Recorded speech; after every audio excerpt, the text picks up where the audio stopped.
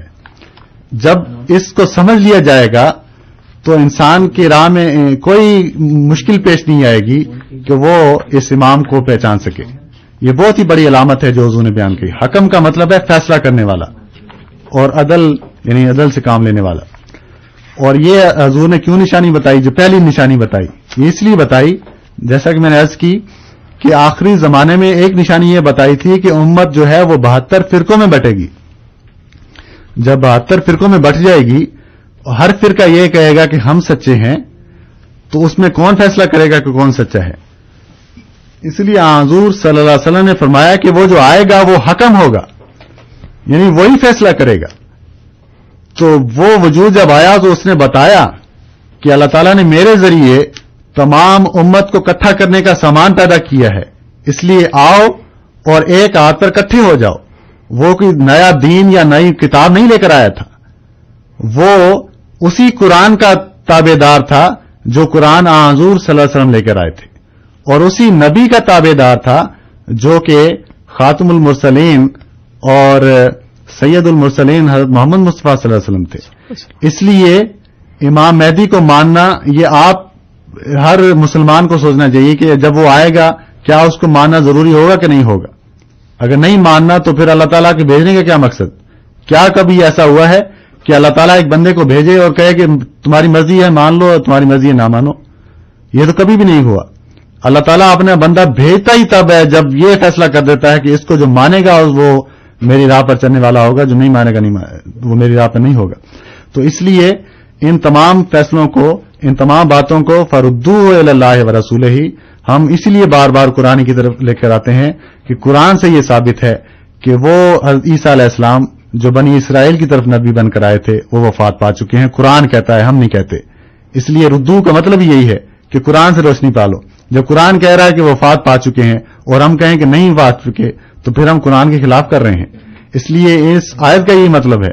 اور تمام عقائد جو جماعت احمدیہ رکھتی ہے اس کی بنیاد قرآن کریم اور حدیث سے لیتی ہے، اور قرآن اور حدیث کو سپورٹ کرتے ہیں. ہر وہ بات جو قرآن سے ثابت نہیں ہے جماعت احمدیہ اس کو کبھی اختیار نہیں کرتی. بہت بہت شکریہ مصباح صاحب، اور امید ہے خالد صاحب آپ کو آپ کے سوالات کے جوابات مل گئے ہوں گے. پروگرام میں شمولیت کے لیے خاکسار آپ کا مشکور ہے. 2 ٹیلی فون کالرز اس ٹائم ہمارے ساتھ موجود ہیں. ممکن ہے کہ ٹائم ہمیں اجازت نہ دے کہ ہم ان کے تمام سوالات کے جوابات دے سکیں، لیکن ہم ان کے سوالات ضرور لے لیتے ہیں. پہلے ہیں جعفری صاحب. جی جعفری صاحب السلام علیکم. السلام علیکم. وعلیکم السلام. سر پہلے تو میں آپ سے خالی یہ گزارش کرنا چاہتا تھا کہ سلام کا تو حکم یہ ہے کہ حالت نماز میں بھی ہو نا تو سلام کا جواب دو. چلے یہ تو الگ بات ہو گئی. دوسری جہاں تک آپ نے گستاخانہ رسول کی بات کی ہے، اگر آپ نے صحیح بخاری یا صحیح مسلم پڑھی ہو، اس کتابوں میں اتنی مطلب رسول کے شان میں گستاخیاں کی گئی ہیں. خاص طور پہ غسل جنابت کا جو باب ہے وہ آپ پڑھیے گا، اس کے بارے میں رسول کے ساتھ ان لوگوں نے کیا کیا لکھا ہوا ہے وہ خالی پڑھیں. اور تیسری بات یہ کہ آپ کہہ رہے ہیں امام مہدی آگے ہیں. اگر امام مہدی آگے ہوتے تو دنیا سے ظلم و جور کب کا ختم ہو چکا ہوتا. اور قرآن میں اللہ تعالیٰ نے کہا ہے کہ ہم تمہیں دنیا پہ غالب کر دیں گے مسلمانوں کو جب امام کا ظہور ہوگا. اور امام کا ظہور اگر ہو چکا تھا یا ہونے والا ہے، آپ کیا کہہ رہے ہو گیا ہے، تو اب تک کیوں ظلم و جور ہو رہا ہے اتنا، اور کیوں لوگ اتنے مر رہے ہیں؟